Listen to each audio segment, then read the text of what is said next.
Jadi ada beberapa poin-poin penting yang harus dicatat. Kenapa di ijazah Joko Widodo tidak tertulis jurusan? Kenapa nomor mahasiswa Joko Widodo melebihi apa yang dituliskan di dalam sejarah Fakultas Kehutanan itu sendiri? Catatan-catatan itu terlepas dari keanehan yang fundamental, yaitu adanya pas foto yang sama sekali tidak identik dengan profil atau sosok dari Joko Widodo. Di mana sejak tanggal 17 Agustus 1963, Fakultas Kehutanan menjadi sebuah fakultas yang mandiri lepas dari Fakultas Pertanian Universitas Gadjah Mada. Dengan terpisahnya bagian ilmu kehutanan dari Fakultas Pertanian dan kemudian berdiri mandiri menjadi sebuah fakultas tersendiri, maka bagi para mahasiswanya mendapatkan konsekuensi bahwa nomor induk mahasiswa kodenya menjadi berubah. Yang awalnya memiliki kode garis miring P, kemudian berubah menjadi berkode garis miring KHT. Dan dalam sebuah catatan diperoleh bahwa pemilik nomor induk mahasiswa 1 garis miring KHT dimiliki oleh mahasiswa bernama Haryanto Yudo Dibroto. Dengan demikian, perlu menjadi catatan bahwa pada tahun 1963, nomor induk mahasiswa Fakultas Kehutanan adalah berkode KHT, bukan KT, seperti nomor induk yang tercatat di ijazah-ijazah kawan-kawan Jokowi catat atas nama Joko Widodo sendiri. Jadi, itu harus menjadi catatan karena sampai saat ini saya belum bisa menemukan dokumen sejak kapan nomor induk dengan kode KHT tersebut berubah dan berganti dengan kode KT. Sebab untuk mengubah kode nomor induk mahasiswa di dalam sebuah fakultas bukanlah hal yang mudah, karena itu berkaitan dengan sistem administrasi yang terkait antara satu dengan lainnya. Seperti pada sistem administrasi di perbankan saat mahasiswa melakukan registrasi ulang dan membayar SPP, dan juga terkait dengan sistem administrasi di fakultas itu sendiri, dan juga terkait dengan sistem administrasi di perpustakaan saat mahasiswa melakukan pinjaman buku-buku kuliahnya. Baiklah, dan ada yang perlu dicatat lagi bahwa sejak tahun 1962 sampai dengan bertahan pada tahun 1994, jumlah mahasiswa di Fakultas Kehutanan hanya berkisar 100 mahasiswa lebih sedikit. Perlu betul-betul menjadi perhatian.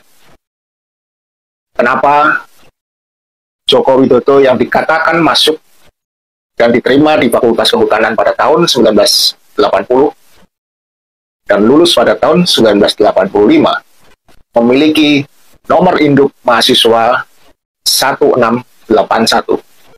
Artinya dia memiliki nomor induk 1681. Padahal di dalam catatan sejarah Fakultas Kehutanan jelas dikatakan bahwa pada tahun 1962 dan bertahan sampai 1994, mahasiswa di Fakultas Kehutanan hanya berkisar di angka 100 mahasiswa lebih sedikit.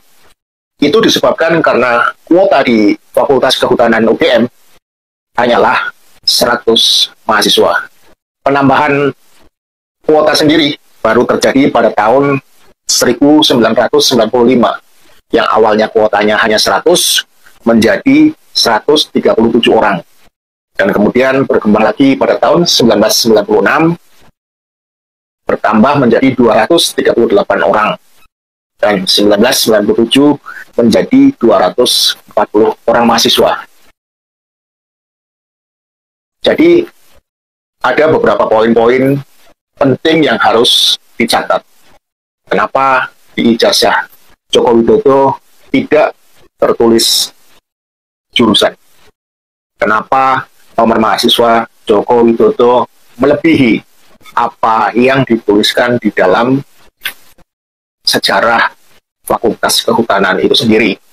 Catatan-catatan itu terlepas dari keanehan yang fundamental, yaitu adanya pas foto yang sama sekali tidak identik dengan profil atau sosok dari Joko Widodo. Dengan demikian, apalagi yang perlu dipertanyakan oleh pihak aparat penegak hukum untuk segera memutuskan bahwa ijazah yang dimiliki oleh Joko Widodo dengan label Fakultas Kehutanan Universitas Gadjah Mada adalah sebuah ijazah sarjana yang diduga keras adalah bodong. Ya, teman-teman, kembali lagi bersama dengan saya di channel ini, Salam NKRI Harga Mati. Nah, teman-teman, di sebuah cuplikan video yang dimana yang barusan kita lihat tadi bahwa sangat menarik, teman-teman, yang dibahas masih dalam kasusnya Pak Jokowi atau ijazahnya Pak Jokowi, bahkan sampai saat ini masih belum selesai, masih belum ada penyelesaian, teman-teman. Nah, teman-teman, kita melihat bahwa saat ini Pak Jokowi sedang dihebohkan dan timnya Pak Jokowi juga sedang memberikan satu kebingungan bagi masyarakat Indonesia saat ini. Kenapa? Karena seluruh masyarakat Indonesia mereka hanya meminta tidak banyak untuk menunjukkan ijazahnya Pak Jokowi yang asli.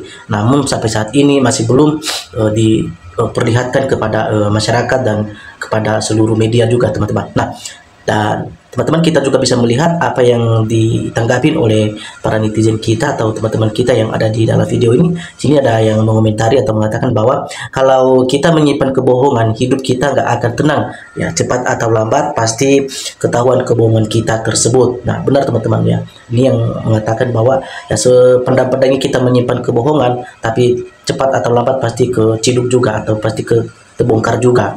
Nah, kita melihat bahwa ijazah Jokowi benar-benar tidak benar. Nah, ini benar-benar tidak ada aslinya, maksudnya, teman-teman, ya. Si Ova harus bertanggung jawab, ya menyebabkan perpecahan anak bangsa, dihukum dengan seberat-beratnya. Ya, sampai kapanpun ijazah Mulyono tak akan dibukakan, ya, karena tidak ada nomor induk, ya, tidak ada jurusan, tidak ada kode ijazah. Nah, semua sudah manipulasi data-datanya. Siapa dalangnya? Oknum pihak UGM lah yang tahu. Nah, ini ada yang menyampaikan bahwa di sini agak berat, teman-teman, ya, untuk memberikan satu keterbukaan terhadap ijazahnya Pak Jokowi, karena ada yang mengatakan di sini nggak ada kodenya, termasuk nomor induknya dan termasuk jurusannya. Nah, sebenarnya yang lebih tahu betul kasus ini adalah hanya dari pihak UGM atau dari pegawai kampus UGM yang ada di sana, teman-teman. Nah, kita juga bisa melihat bahwa bertambahlah pendukung, ya, RT selama bergabung dan selamat berjuang. Nah, kasihan Pak Jokowi bertahan dalam kebohongan dan kemunafikan, ya, di masa tuanya. Nah, mereka melihat bahwa Pak Jokowi sudah tua tapi masih diperbincangkan masalah-masalah tentang kebohongan ijazah aslinya, teman-teman. Nah, di sini juga ada yang mengatakan, teman-temannya, foto ijazah yang berkacamata sudah menjelaskan dan membuktikan kebodohan, ya, sama dengan bodong, ya.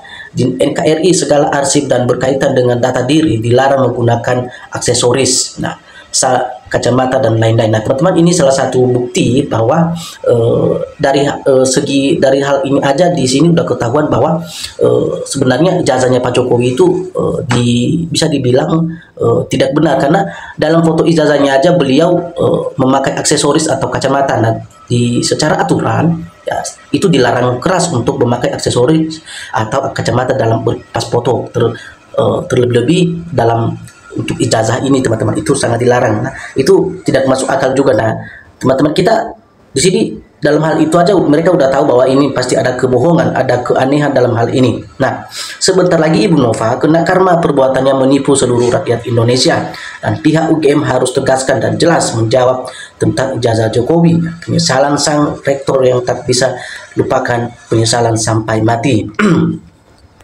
Dosa benar-benar manusia yang akan dibawa sampai mati adalah menjadi pejabat publik, anggota DPRD, polisi, rektor, dan lain-lain yang harus tunduk oleh iming-iming, ya, material duit demi menutupi kejahatan terorganisir.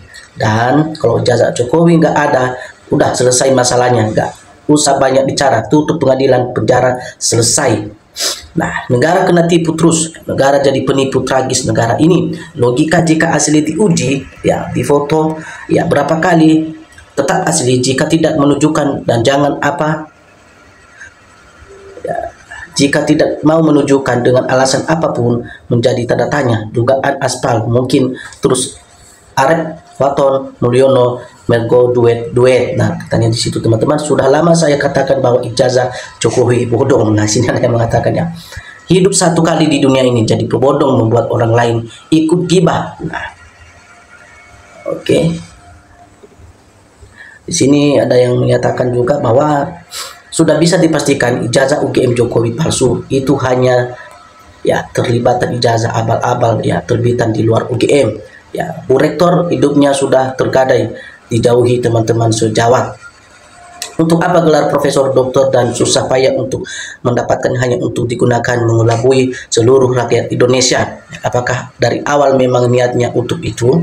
Nah, di sini teman-teman ada yang menyampaikan komentarnya bahwa, ya, untuk apa kita bersekolah tinggi-tinggi dan profesor dan segala macam, memiliki gelar yang cukup ini, tapi tujuannya adalah hanya untuk membutakan atau mengelabui, ya, seluruh masyarakat Indonesia. Kita melihat bahwa, ya, dalam masa kepemimpinan Pak Jokowi, kalau memang itu nanti betul ditemukan ijazahnya adalah palsu, berarti benar, ya, selama bertahun-tahun kita sudah dikelabui oleh beliau, dan kita saat ini wajib, ya, menuntut hal itu. Dan bagaimana yang disampaikan oleh teman-teman kita seperti Rismond, Roy Suryo, dan yang lain-lain, ya, bahwa harus diproses secara hukum kalau nanti ini sudah terbukti menjadi apa namanya tuh, terbukti sudah jadi palsu ijazahnya. Nah, kita lihat mulai dari rektor, ya, Pratikno sampai sekarang rektor UGM, ya, terima suap Jokowi, ya, sangat memalukan. Ijazah Jokowi dari UGM jelas-jelas tidak jelas. Nah, Bu Rektor ini pasti menjadi kebanggaan suami, anak, orang tua, dan saudara-saudaranya. Luar biasa, ya. Ya, kan terbukti sampai sekarang Jokowi tidak kunjung menunjukkan ijazahnya di publik karena memang nggak ada, andai ada pasti palsu. Nah, teman-teman, sudah sekian banyak kita tadi melihat bahwa beberapa komentar-komentar atau tanggapan yang ada di video ini, dan ini sangat menarik teman-teman, bahwa dalam dunia berpolitik, ya, memang banyak permainan-permainan para politikus yang atau politisi yang mereka gunakan demi untuk kekuasaan mereka teman-teman, hanya untuk mempergunakan demi kepentingan keluarga dan kepentingan pribadi. Nah, kita melihat bahwa kasus yang baru terjadi ini, ya, seperti itu teman-teman, ya. Mereka tidak memikirkan bagaimana mensejahterakan rakyat Indonesia, tapi hanya fokus kepada kepentingan pribadi mereka. Nah, teman-teman, bagi teman-teman yang ingin menyampaikan pendapat, yang ingin menyampaikan apa tanggapan-tanggapan, silakan teman-teman tuliskan komentar ada di dalam video ini supaya kita bisa saling diskusi dan saling apa namanya teman-teman, saling mendapatkan perkembangan-perkembangan dalam berpikir, dan sehingga terjadilah sesuatu yang bisa dipertimbangkan nanti. Bisa juga dalam komentar kita ini bisa yang lain-lain juga bisa melihat apa yang kita pikirkan dan apa yang menjadi pendapat kita. Nah, teman-teman, salam NKRI harga mati.